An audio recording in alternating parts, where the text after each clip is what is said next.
So hi friends, first of all, happy Thanksgiving. I know it was past, but my weekend was busy, so I just didn't take an opportunity to say happy Thanksgiving to all my Canadian friends and family. Now what I wanted to talk to you today is about creatinine and protein. In the past, you have heard me say that I don't necessarily prescribe to anything that is a supplement. There was I guess, an inherent belief that food can provide everything that can help with weight loss and weight training should be sufficient in order for us to build muscle.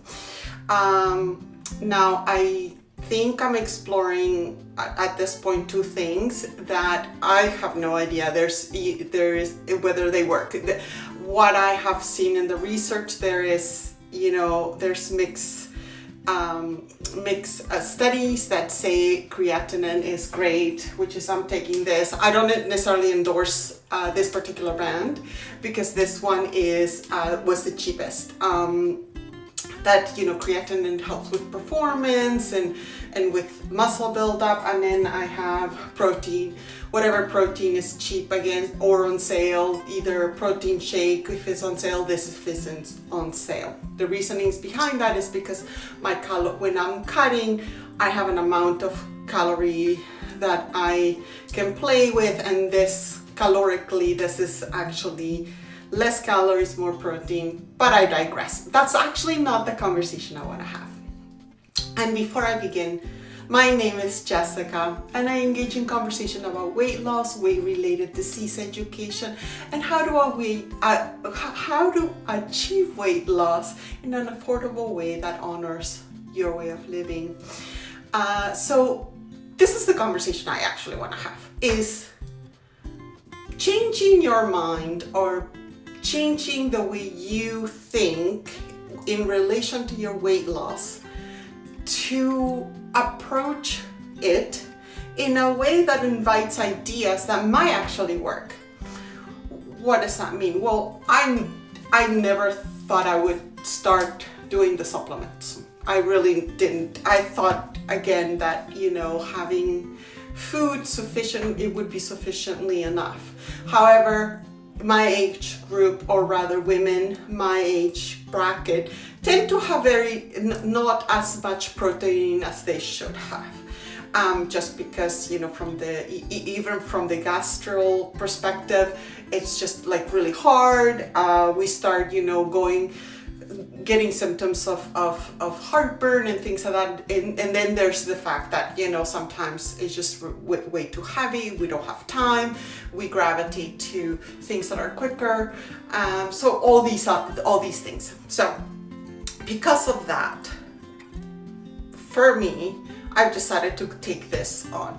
Now I have done some research. I have read some articles. At the end of the day, there's with the regulation, specifically Canadian regulation, they don't really, there's just not a set, yes you should take this or yes you should take that, because while there's guidelines, there's not a staunch application of anything. Everything under supplementation is movable. I have actually talked about this before in my channel. So going back to the subject at hand, can we have an approach to weight loss where you can just invite more ideas?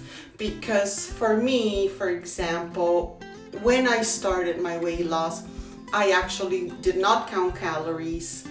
I just did the 3 meals a day, and I did one serving. That's how I started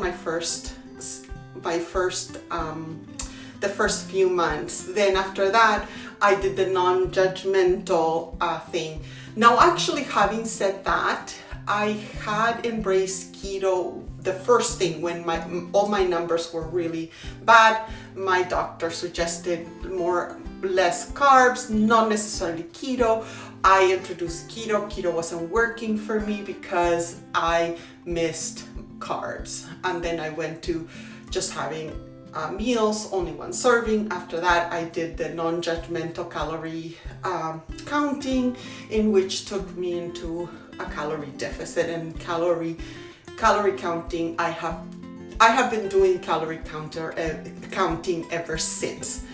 However, I am going through a period right now where it's just not really working in terms of exhaustion, right? The things that used to work for me are no longer working, which I have to honor because that has happened to me before. And I have talked about it before. Now, with these things is the idea that sometimes things that you don't know, you don't know what you don't know, and bringing new information, new ideas does not make it that you were doing things wrong, nor does it change that things were not working. It only says about the diet that diets in general really require constant review, constant ideas, constant openness of you having a different life or touching upon a different life. Because I, in 5 years, have not gotten from here to where I am. I just finished a workout. I am now, it's Monday, even though it's a holiday, I am back in my calorie counting. And that just now becomes automatic. Or what is movable is, for example, these things that I introduced to touch to see whether they work or not. It could not, maybe it works, maybe it doesn't, but the try and true is the progress. And again, the idea of us inviting new information and new ideas into the table. Because at the end of the day, I think it's very important, even if it's outside the scope of weight loss, to invite new things in your life. Because going back to just being that stunt life, it doesn't create openness to something new. I think it's very, very important as humans for us to actually engage in new, even at the ripe old age of 50.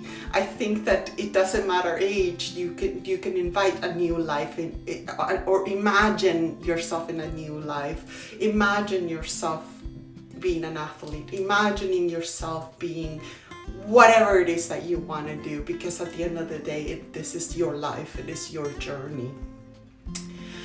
I wish you have a wonderful day and a wonderful week, and next week I will have 2 videos. So I wish you health and happiness, and have a good week.